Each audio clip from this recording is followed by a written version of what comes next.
Depuis les vagues de manifestations populaires qui ont secoué le Togo à partir du 19 août 2017, le régime de Faure Gnassingbé a pris des mesures drastiques pour étouffer toute contestation. Une fois le contrôle de la situation récupéré, le pouvoir togolais a engagé une série de réformes légales et administratives visant à restreindre la liberté de manifestation, consolidant ainsi une véritable stratégie du silence.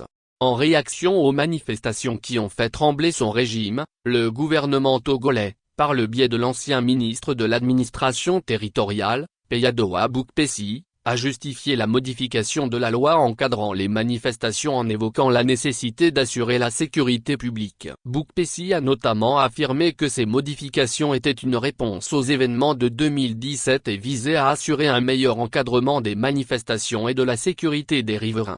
Toutefois, ces réformes législatives sont loin de répondre aux préoccupations des organisations internationales. En janvier 2020, 4 rapporteurs spéciaux des Nations Unies ont exprimé leurs inquiétudes sur la généralité des restrictions imposées par cette nouvelle loi. Ils ont rappelé que toute limitation légale des droits fondamentaux doit être clairement définie pour éviter toute interprétation abusive. L'année 2022 a vu une nouvelle étape dans cette stratégie répressive, avec l'adoption de nouveaux décrets modifiant la réglementation sur le droit de grève et l'organisation des syndicats professionnels. Ces changements législatifs, présentés comme des réformes, visent en réalité à renforcer le contrôle de l'État sur toute forme d'opposition, qu'elle soit politique ou sociale.